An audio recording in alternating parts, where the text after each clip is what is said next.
বিসমিল্লাহির রহমানির রহিম। সরকারি মুজিব কলেজের অনলাইন ক্লাসে আজকে তথ্য ও যোগাযোগ প্রযুক্তি বিষয়ের তৃতীয় অধ্যায়ের লজিক গেট নিয়ে আজকে আলোচনা করব।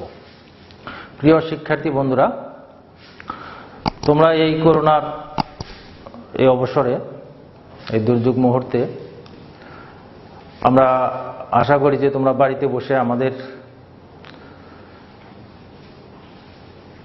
সকলের সম্মানিত সরকারি মুজিব কলেজের অধ্যক্ষ মহোদয়ের উদ্যোগে এই প্রতিনিয়ত যে অনলাইন ক্লাসগুলো হচ্ছে সেই ক্লাসগুলো তোমরা মনোযোগ সহকারে দেখছো এবং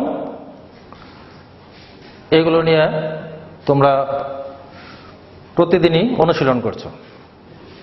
প্রিয় শিক্ষার্থী বন্ধুরা, আজকে তোমাদের জন্য লজিক গেট নিয়ে আলোচনা করব। তথ্য যোগাযোগ প্রযুক্তি বিষয়ে এই লজিক গেট নিয়ে একটি প্রাথমিক আলোচনা করা হয়েছে, যে যাতে পরবর্তী সময়ে যারা উচ্চশিক্ষা গ্রহণ করবে তারা যেন এই লজিক গেট সম্পর্কে প্রাথমিক যে তথ্যগুলো সেই তথ্যগুলো তারা আয়ত্ত করতে পারে। সেজন্য এই উচ্চ মাধ্যমিক পর্যায়ের একাদশ এবং দ্বাদশ শ্রেণীতে এই তথ্য যোগাযোগ প্রযুক্তি অর্থাৎ আইসিটি বিষয়টির মধ্যে লজিক গেটটা সংযুক্ত করা হয়েছে। তো প্রিয় বন্ধুরা, আজকে লজিক গেট আমি এখানে লিখেছি, বোর্ডে লিখেছি লজিক গেট। লজিক শব্দের অর্থ হচ্ছে যুক্তি, আর গেটের অর্থ তোমরা তো সবাই জানো। যেমন গেটের শব্দের অর্থ হচ্ছে দরজা, ফটক বা বর্তনী। এই শব্দগুলো প্রতিশব্দ হিসেবে ব্যবহার করা হয়েছে। তো সাধারণত লজিক গেটের ক্ষেত্রে গেটের শব্দ হিসেবে আমরা বর্তনী ব্যবহার করে থাকি। তো এই যে লজিক গেট, এই লজিক গেটের এখন আমরা আসতে পারি যে লজিক গেট কি, আসলে লজিক গেটটা কি। বুলিয়ান অ্যালজাব্রা অর্থাৎ জর্জ বুল 1847 সালে এক ধরনের এলজাব্রা আবিষ্কার করেন। যে এলজাব্রা বা গণিত আবিষ্কার করেন, সেই গণিতের মধ্যে যুক্তির একটা সমন্বয় থাকে। যুক্তি এবং গণিতের সমন্বয়ে গঠিত বিষয়টিকেই বলা হয় বুলিয়ান অ্যালজাব্রা। এই বুলিয়ান অ্যালজাব্রার নাম দেওয়া হয়েছে জর্জ বুলের নাম অনুসারে। তাহলে সেইখান থেকে লজিক গেটের অর্থাৎ বুলিয়ান অ্যালজাব্রার লজিক গেটের কিছু চলক এবং ধ্রুবক থাকে। এখন আমরা যদি বলি যে বুলিয়ান অ্যালজাব্রায় ইলেকট্রিক সার্কিটের মাধ্যমে যুক্তিভিত্তিক সংকেতের প্রবাহ নিয়ন্ত্রণ করার জন্য এই লজিক গেট ব্যবহার করা হয়। অর্থাৎ লজিক গেট হলো যুক্তিভিত্তিক সংকেতের প্রবাহ নিয়ন্ত্রণ করার জন্য যে বর্তনী ব্যবহার করা হয় বা সার্কিট ব্যবহার করা হয় তাকে লজিক গেট বলে। যেহেতু এখানে যুক্তির ক্ষেত্রে দুইটি সংকেত ব্যবহার করা হয়েছে, ধ্রুবক ব্যবহার করা হয়েছে দুইটি। সংকেত অনেকগুলো আছে, কিন্তু তার মধ্যে ধ্রুবক ব্যবহার করা হয়েছে দুইটি। একটি হচ্ছে 0, একটি হচ্ছে 1। এই বিষয়ে আমরা যখন এই লজিক গেটের বিস্তারিত আলোচনা করব সেখানে আসবো। আমরা দেখি এখন এই লজিক গেটের সংজ্ঞা আমরা দেখলাম। আমি আবার সংজ্ঞাটা বলে নিই, যে যুক্তিভিত্তিক সংকেতের প্রবাহ নিয়ন্ত্রণ করার জন্য, আমি আবার বলছি, যুক্তিভিত্তিক সংকেতের প্রবাহ নিয়ন্ত্রণ করার জন্য যে ইলেকট্রিক সার্কিট ব্যবহার করা হয় তাকে লজিক গেট বলে। এই লজিক গেটের প্রকারভেদ নিয়ে আমরা এখন কথা বলবো। আমরা এখানে লজিক গেটের সংজ্ঞা নিয়ে কথা বললাম, এখন আমরা লজিক গেটের প্রকারভেদ নিয়ে কথা বলবো, আলোচনা করব। প্রথমত লজিক গেট হচ্ছে দুই প্রকার। আমরা দেখছি এখানে মৌলিক লজিক গেট এবং যৌগিক লজিক গেট। এই যে মৌলিক লজিক গেট, এই মৌলিক লজিক গেটকে আবার তিনটি ভাগে ভাগ করা হয়েছে। এই ভাগের আগে আমি বললেন এই যে মৌলিক লজিক গেট কি। মৌলিক অর্থাৎ যেই সকল গেট অন্য গেটের সাহায্য ছাড়া তারা তৈরি হয়, অন্য গেটের সাহায্য ছাড়া তৈরি হয় যে গেট, তাকে মৌলিক লজিক গেট বলে। অর্থাৎ মৌলিক কার্য সম্পাদনের জন্য বা মৌলিক ক্রিয়া সম্পাদনের জন্য যে গেট ব্যবহার করা হয় তাকে মৌলিক লজিক গেট বলে। এই মৌলিক তিনটি ক্রিয়া রয়েছে, তিনটি ক্রিয়ার মধ্যে কি? অর, এন্ড এবং নট। এই তিনটি ক্রিয়া সম্পন্ন করার জন্য যে গেট ব্যবহার করা হয় তাকে মৌলিক লজিক গেট বলে।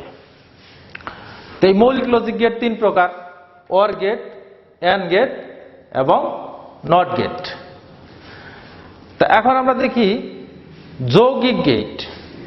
যৌগিক গেট আবার দুই ধরনের, একটা হচ্ছে সার্বজনীন গেট আর একটা হচ্ছে বিশেষ গেট। এই সার্বজনীন গেট বলতে কি বুঝি? সার্বজনীন গেট, এখানে শব্দটাই সার্বজনীন ব্যবহার করা হচ্ছে যে সকল ক্ষেত্রে, অর্থাৎ যে গেটের সাহায্যে মৌলিক গেট সহ অন্য সকল গেট বাস্তবায়ন করা যায় বা তৈরি করা যায় তাকে সার্বজনীন গেট বলে। এই সার্বজনীন গেট দুই প্রকার, একটা হচ্ছে নর গেট আর একটা হচ্ছে ন্যান্ড গেট। এই নর গেট হচ্ছে, যে আমরা বলছি সার্বজনীন গেট, এই নর গেট হচ্ছে দুইটি গেটের সমন্বয়ে তৈরি। অর গেট এবং নট গেটের সমন্বয়ে তৈরি হয়েছে নর গেট। অর গেট এবং নট গেটের সমন্বয়ে তৈরি হয়েছে নর গেট। এরপরে আছে ন্যান্ড গেট। ন্যান্ড গেট হচ্ছে এন্ড গেট এবং নট গেটের সমন্বয়ে তৈরি করা হয়েছে ন্যান্ড গেট। এন্ড গেট এবং নট গেটের সমন্বয়ে তৈরি করা হয়েছে ন্যান্ড গেট। বিশেষ গেট, বিশেষ কিছু কার্য সম্পাদনের জন্য এই গেটগুলো ব্যবহার করা হয়। বুলিয়ান অলজেব্রায় বিশেষ কিছু ক্রিয়া সম্পাদনের জন্য এই বিশেষ গেটগুলো ব্যবহার করা হয়। এই বিশেষ গেট দুই প্রকার, একটা হচ্ছে এক্স অর গেট অর্থাৎ এক্সক্লুসিভ অর গেট। এটাকে অনেকেই শুধু এক্স দ্বারা চিহ্নিত করে, বইয়ের মধ্যে শুধু এক্স দ্বারা চিহ্নিত করা হয়েছে যে এক্স অর গেট এবং এক্স নর গেট। এক্স অর গেট এবং এক্স নর গেট। এই যে আমাদের লজিক গেটের যে শ্রেণীবিভাগ আমরা ছকের মাধ্যমে এখানে দেখালাম, আশা করছি তোমরা বুঝতে পেরেছ যে লজিক গেট প্রথমত দুই প্রকার, মৌলিক গেট এবং যৌগিক গেট। মৌলিক গেট তিন প্রকার: অর গেট, এন্ড গেট এবং নট গেট। যৌগিক গেট দুই প্রকার: সার্বজনীন গেট এবং বিশেষ গেট। সার্বজনীন গেট দুই প্রকার: নর গেট এবং ন্যান্ড গেট। আবার বিশেষ গেটও দুই প্রকার: এক্সঅর গেট অর্থাৎ এক্সক্লুসিভ অর গেট এবং এক্স নর গেট অর্থাৎ এক্সক্লুসিভ নর গেট। তাই আমাদের এই যে ছকের মাধ্যমে আমরা লজিক গেট বিশ্লেষণ করলাম, এখন আমরা আসি যে অর গেট। অর গেটের আলোচনায় আমরা আসি। অর গেট, আমরা এটা একটু মুছে নেই।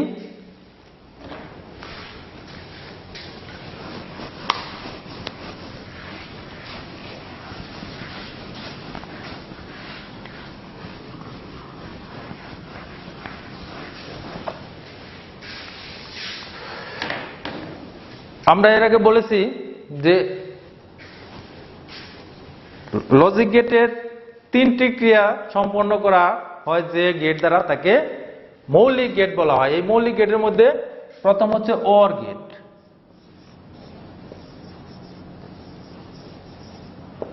অর গেট, অর, এখানে অর এর কাজ হচ্ছে যোগ করা। অর এর কাজ হচ্ছে যোগ করা, অর্থাৎ যে ইলেকট্রিক সার্কিট দ্বারা যোগের ক্রিয়া সম্পন্ন করা হয় বা যে ইলেকট্রিক ডিজিটাল বর্তনী দ্বারা যোগের কার্য সম্পাদন করা হয় তাকে অর গেট বলে। এই অর গেট, আমরা এখন দেখি অর গেটের তিনটি অবস্থা রয়েছে। আমরা যদি মৌলিক ক্রিয়া দেখি সেই মৌলিক ক্রিয়ার ক্ষেত্রে তিনটি অবস্থা রয়েছে। একটা হচ্ছে 0 plus 0 equal to 0, 0 plus 1 equal to 1, 1 plus 0 equal to 1, 1 plus 1 equal to 1। এই 3-4টা মৌলিক ক্রিয়া রয়েছে অর গেটের, অর্থাৎ অর গেট যুগের গেট। আমরা যদি বলি যে অর গেট যুগের গেট, যুগের কাজ সম্পাদন করার জন্য যে গেট ব্যবহার করা হয় তাকে অর গেট বলে। আচ্ছা, এই যে অর গেটের আমরা 4টা অবস্থা দেখলাম, যে 4টি মৌলিক ক্রিয়া।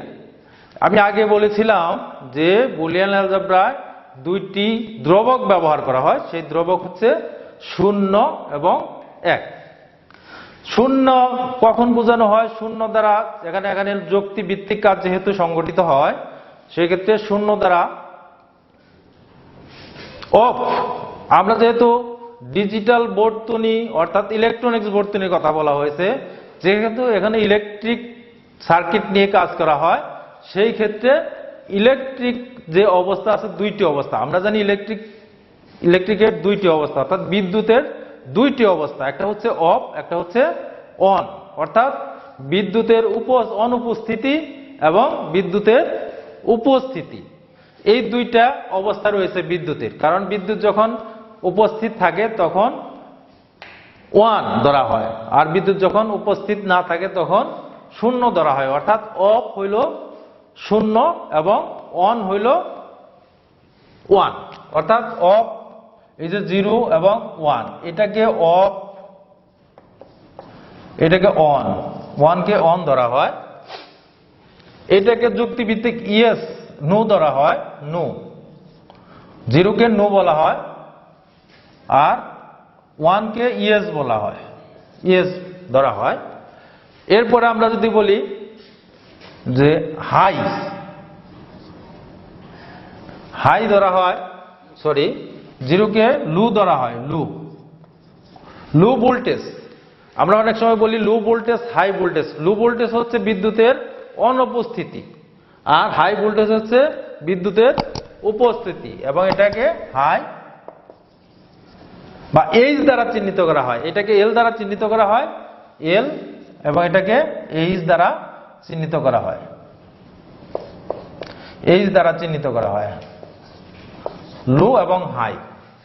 তাহলে আমরা বিদ্যুতের যে অবস্থাটা দেখলাম যে 0 এবং 1 দ্বারা এখানে যে দ্রবক, সেই দ্রবকগুলো আমরা অর গেটের ক্ষেত্রে মৌলিক যে ক্রিয়া রয়েছে সেই ক্রিয়াগুলো সম্পন্ন করা হয়েছে। এখন আমরা দ্রবকের কথা বলছি, যে দ্রবক, এই যে এখানে দ্রবক ব্যবহার করেছে। দ্রবক কি? বুলিয়ান অ্যালজেব্রায় দ্রবক হচ্ছে যে সকল রাশির মান পরিবর্তনশীল নয়, সময়ের সাথে পরিবর্তনশীল নয়, তাকে দ্রবক বলা হয়। আবার আমরা চলক ব্যবহার করি। এখন বলা হচ্ছে সংকেত বিভিন্ন রাশি দ্বারা চিহ্নিত করা হয়, এবং চলক 2টাই রয়েছে, যে একটা দ্রবক, একটা হচ্ছে চলক। বুলিয়ান অ্যালজেব্রায় দ্রবক এবং চলকের ব্যবহার রয়েছে, এবং লজিক গেটের ক্ষেত্রেও চলক এবং দ্রবকের ব্যবহার রয়েছে। চলক হচ্ছে যে সকল রাশির মান সময়ের সাথে পরিবর্তনশীল, সময়ের সাথে পরিবর্তনশীল। যেমন এ হইতে জেড পর্যন্ত, এ হইতে জেড পর্যন্ত যে রাশিগুলো আমরা ব্যবহার করি, এইগুলার মান এক এক সময় এক এক রকম হইতে পারে। যেমন এর মান কখনো 0 হইতে পারে, আবার কখনো 1 হইতে পারে। তাহলে জেড এর মান কখনো 0 হইতে পারে, কখনো 1 হইতে পারে, মানে পরিবর্তনশীল। জেড এর মান পরিবর্তনশীল, এই জন্য এ হইতে জেড পর্যন্ত যে রাশিগুলো আমরা বুলিয়ান অ্যালজেব্রায় ব্যবহার করি সেগুলো হচ্ছে চলক। তো আমরা অর গেট নিয়ে আলোচনা করছিলাম। তো অর গেটের আমরা সংজ্ঞা বলছি যে অর গেট হচ্ছে যুগের গেট, অর্থাৎ যুগের কার্য সম্পাদন করার জন্য বা সম্পন্ন করার জন্য যে গেট ব্যবহার করা হয় তাকে অর গেট বলে। তো অর গেটের আমরা এখন অর গেটটা দেখতে কিরকম, চিত্রটা কিরকম, এটা আমরা দেখি। অর গেটটা, গেট তো অবশ্যই একটা দেখা যায় যেমন আমাদের দরজা, সেই দরজাটা তো দেখা যায়। আমরা একটা বিল্ডিং এর দরজা দেখলে চিনতে পারবো, আমরা যে কোনো ঘরের দরজা দেখলে চিনতে পারবো। তাহলে আমরা লজিক গেট, এই যে ওর গেটের দেখতে কি রকম, এটা আমরা কিভাবে চিনতে পারবো? লজিক গেটের চিত্রটা আমরা দেখি, অর্থাৎ ওর গেটের চিত্রটা আমরা দেখি। ওর গেট, এখানে যদি আমরা ওর গেটের সংজ্ঞা আসি, আমরা পরে আসি, আগে চিত্রটা দেখি। এ হচ্ছে ওর গেটের চিত্র। ওর গেটের চিত্র সবসময় এই যে বাঁকা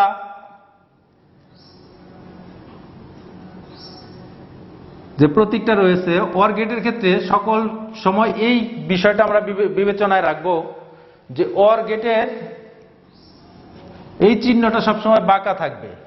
এখন বাঁকা অন্যান্য গেটও থাকতে পারে, কিন্তু সেখানে বাড়তি আরো কিছু চিহ্ন থাকতে পারে, কিন্তু ওর গেটের ক্ষেত্রে শুধু এই লাইনটা বাঁকা থাকবে। এটা দেখে আমরা বুঝতে পারবো যে এটা ওর গেট। ওর গেটের কমপক্ষে দুইটি ইনপুট থাকবে। দুইটি ইনপুট আমরা ধরে নেই যে একটি ইনপুট এ এবং একটি ইনপুট বি। দুইটি ইনপুট থাকবে কমপক্ষে, বেশিও থাকতে পারে, 2 বা 2 এর অধিক। 2 বা 2 এর অধিক ইনপুট ব্যবহার করা হয় ওর গেটের ক্ষেত্রে। এবং আউটপুট আমরা এখানে ধরি output Y equal to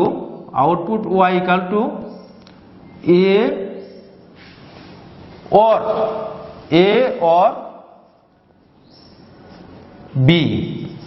A OR B, এই যে ওয়ার্ডটা আমরা লিখলাম, এই ওয়ার্ড কি চিহ্ন দ্বারা প্রকাশ করা হয়? ওর যোগ চিহ্ন দ্বারা প্রকাশ করা হয়। তাহলে আমরা এটা সমান সমান লিখতে পারি A plus B, A plus B. তাহলে আমরা লিখতে পারি Y equal to A plus B. এটা হলো সমীকরণ, ওর গেটের সমীকরণ। ওর গেটের সমীকরণ, এটা হলো ওর গেটের সমীকরণ। এটা হলো ওর গেটের চিত্র, ওর চিত্র বা সার্কিট বা লজিক সার্কিট। ওর গেটের চিত্র বা এটাকে বলা হয় ওর গেটের লজিক চিত্র, লজিক সার্কিট বা যুক্তি বর্তনী। আমরা যে প্রথমে যুক্তি, লজিক মানে যুক্তি, আর গেট মানে বর্তনী বা দরজা। তাহলে আমরা এখানে যুক্তি বর্তনী বাংলায় যদি বলি, তাহলে এটাকে ওর গেটের যুক্তি বর্তনী হিসেবে আমরা বলতে পারি। তাহলে এটা হলো ওর গেটের চিত্র। আর ওর গেটের সমীকরণ কি হলো? আমরা এই চিত্র থেকে যেটা পেলাম A plus B, Y equal to A plus B, এটা হচ্ছে ওর গেটের সমীকরণ। এখন আমরা যদি সংজ্ঞায় আসি, তাহলে কি বলতে পারি? যে ডিজিটাল ইলেকট্রনিক সার্কিটের 2 বা 2 এর অধিক ইনপুট থাকবে, 2 বা 2 এর অধিক ইনপুট থাকবে এবং একটি মাত্র আউটপুট পাওয়া যাবে। একটি মাত্র আউটপুট পাওয়া যাবে। আউটপুট হবে ইনপুটগুলোর যৌক্তিক যুগের সমান। আউটপুট হবে ইনপুটগুলোর যৌক্তিক যুগের সমান। অর্থাৎ আমাদের ইনপুট হচ্ছে কি এ এবং বি। আমরা আউটপুট ওয়াই হিসাবে কি পেয়েছি? এ প্লাস বি, অর্থাৎ এটা হচ্ছে একটা যৌক্তিক যুগ। তাহলে যৌক্তিক যুগের সমান হবে এই দুইটার ফলাফল। এ এবং বির ফলাফল হবে যুগের সমান, অর্থাৎ এই দুইটা যোগ করলে যা হবে তাই হবে আউটপুট। তা আমরা এখানে দেখছি যে দেখো, যদি দুইটা ইনপুট 0 হয় তাহলে আউটপুট 0 হবে সাধারণ যুগের নিয়মেই। যদি একটা ইনপুট 0 এবং একটা ইনপুট 1 হয়, সেক্ষেত্রে আউটপুট হবে 1।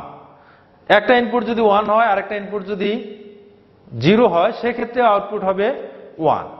এই যে 3টা সূত্র এখানে ব্যবহার করা হয়েছে, মৌলিক সূত্র ব্যবহার করা হয়েছে, এই ক্ষেত্রে দেখা গেছে যে সাধারণ যে যুগের নিয়ম, সেই নিয়মগুলো এখানে প্রযোজ্য হয়েছে। কিন্তু চতুর্থ সূত্রে গিয়ে দেখা গেছে, চতুর্থ নিয়মে গিয়ে দেখা গেছে 1 + 1 = 1, অর্থাৎ 1 এর সাথে 1 যোগ করলে যোগফল 1 হয়। এটাই এখানে যুক্তি ব্যবহার করা হয়েছে এবং যুক্তির মাধ্যমেই দেখানো হয়েছে। পরবর্তী আলোচনায় আমরা এটা যুক্তি ব্যবহার করে দেখাবো যে কিভাবে এটা 1 এবং 1 যোগ করলে 1 হয়। সাধারণত আমরা জানি যে 1 এবং 1 যোগ করলে 2 হওয়ার কথা, কিন্তু এই ক্ষেত্রে 1 যোগ 1 সমান 1 হয়েছে। তাহলে এই যে বিষয়টা আমাদের মনে রাখতে হবে, এটা কিন্তু মৌলিক একটা উপপাদ্য। বুলিয়ান অলজেব্রার একটা মৌলিক উপপাদ্য। এই সবগুলাই মৌলিক উপপাদ্য। মৌলিক উপপাদ্য থেকে এই অবস্থাগুলো এসেছে। এগুলো পরবর্তীতে আমরা যখন লজিক গেট তৈরি করব সেই ক্ষেত্রে এটা আমাদের লাগবে। তো এখন আমরা কি দেখলাম? চিত্র দেখলাম, সমীকরণ দেখলাম, সংজ্ঞা পড়লাম। সংজ্ঞায় আমরা কি দেখলাম? যে ইলেকট্রিক সার্কিটের 2 বা 2 এর অধিক ইনপুট থাকে, একটি মাত্র আউটপুট থাকে। আউটপুট হয় ইনপুটগুলোর যৌক্তিক যুগের সমান, তাকে OR গেট বলা হয়, তাকে OR গেট বলা হয়। এখন আমরা দেখি এর একটা সত্যক সারণী। সত্যক সারণী আমরা একটু লিখে নিই। সত্যক সারণী। সত্যক সারণী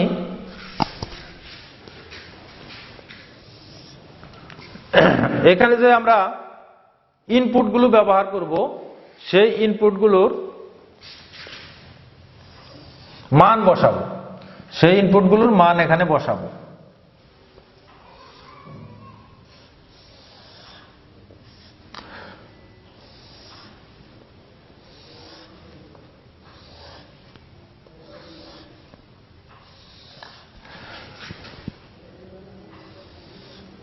আমরা প্রথমে উপরে দুইটা ঘর নিয়েছি, সেটা হচ্ছে ইনপুট এবং আউটপুট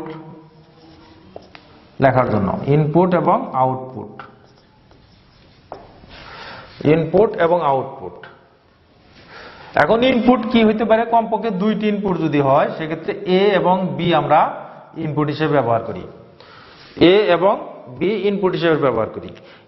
এখন এ এবং বির মান যদি 1 0 0 হয়, যদি 0 0 হয় তাহলে আউটপুট আসবে একরকম। আবার যদি 0 1 হয় তাহলে আউটপুট আসবে আরেক রকম। আবার 1 0 হলে আউটপুট হবে আরেক রকম। আবার 1 1 হলে ইনপুটের মান যদি 1 1 হয় তাহলে ফল আসবে আরেক রকম। এ এবং বির মান দ্রবকের মাধ্যমে আমরা বসাইলাম। দেখা যায় যে এই 4টি ভাবেই বসানো যায়, এর বাইরে আর কোনো ভাবেই বসানো যায় না। তাহলে এ এবং বির মান আমরা বসাইছি প্রথমে 0 0, তারপরে 0 1, তারপরে 1 0 এবং 1 1। এই যে মৌলিক উপপাদ্যগুলো, এর সাথে এটার কিন্তু মিল রয়েছে। অর্থাৎ এটা 2 চলকের ক্ষেত্রে কিছু সূত্র আছে। এখানে একটা সূত্র আছে, সেই সূত্রটা হলো কি, যে আমরা সত্যক সারণীর ইনপুটগুলোর গড় কিভাবে নির্ণয় করব, ইনপুটগুলোর গড় কিভাবে তৈরি করব, ছকটা কিভাবে তৈরি করব, তার জন্য একটা সূত্র আছে। সূত্র হচ্ছে n = 2 to the power n। n = 2 to the power n। n হচ্ছে চলকের সংখ্যা, n হচ্ছে চলকের সংখ্যা। চলক কি?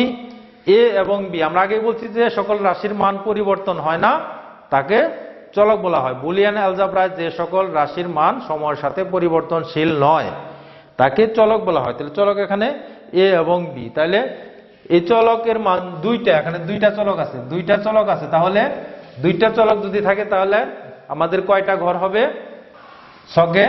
তাহলে 2 to the power 2, তারপর 2 স্কয়ার, তাহলে = 4, অর্থাৎ 4টা ঘর হবে। 4টা ঘরের মধ্যে আমাদের কি আছে? 1টা 2টা 3টা 4টা। এই যে আমরা মান বসাইছি, সেই মানের জন্য 4টা ঘর বসাইছি। আর উপরে আরো 2টা বাড়তি ঘর বসাইছি। 2টা ছকে 2টা ঘর বসাইছি কি জন্য? যে একটার মধ্যে আমরা ইনপুট আউটপুট লিখছি, আর একটার মধ্যে চলকগুলো লিখছি। তাহলে চলক সমান সমান y, সমান সমান y। y মানে কি? y মানে a প্লাস b, y মানে a প্লাস b। তাহলে আমরা যদি এটা বসাই তাহলে কি হয়? 0 0 এবং 1 যোগ করলে হয় 1, 1 এবং 0 যোগ করলে হয় 1, এবং 1 এবং 1 যোগ করলে হয় 1। বুলিয়ান অলজেব্রার সূত্র অনুসারে, বুলিয়ান অলজেব্রার সূত্র অনুসারে। তাহলে এই যে সত্যক সারণীটা আমরা তৈরি করলাম। এখন এই যে ছকটা আমরা তৈরি করলাম, এর ভিত্তিতে আমরা সত্যক সারণীর একটা সংজ্ঞা বলতে পারি। সংজ্ঞাটা কি হবে? বুলিয়ান অলজেব্রায় ইনপুট এবং আউটপুট থাকে। বুলিয়ান অলজেব্রায় ইনপুট এবং বুলিয়ান অলজেব্রায় ব্যবহৃত লজিক সার্কিটের ইনপুট এবং আউটপুট থাকে। এই ইনপুট এবং আউটপুটের মান, ইনপুট এবং আউটপুটের মান যে সারণীতে বা যে ছকের মাধ্যমে প্রকাশ করা হয় তাকে সত্যক সারণী বলে। তা আমরা এটা সংজ্ঞাটা পেয়ে গেলাম। এই গেল আমাদের OR গেট। OR গেট সম্পর্কে আমাদের একটা পূর্ণাঙ্গ ধারণা আসলো। আমরা প্রথমত ধারণা রাখবো, এরপর আমরা বই পড়ব, বই পড়ে আমরা সম্পূর্ণভাবে এই বিষয়টাকে আয়ত্তে আনার চেষ্টা করব। তবে আমরা পরীক্ষার খাতায় যে কোনো ধরনের প্রশ্ন আসলে লিখতে পারবো, এটা তোমাদেরকে মনে রাখতে হবে। আমরা পরবর্তী ক্লাসে অ্যান্ড গেট নিয়ে আলোচনা করব। আমরা পরবর্তী ক্লাসে অ্যান্ড গেট এবং মৌলিক গেট, অ্যান্ড গেট এবং নট গেট নিয়ে আলোচনা করব। তোমাদেরকে সবাইকে ধন্যবাদ জানিয়ে আজকে আমি অনলাইন ক্লাস এখানেই শেষ করছি। সবাইকে ধন্যবাদ।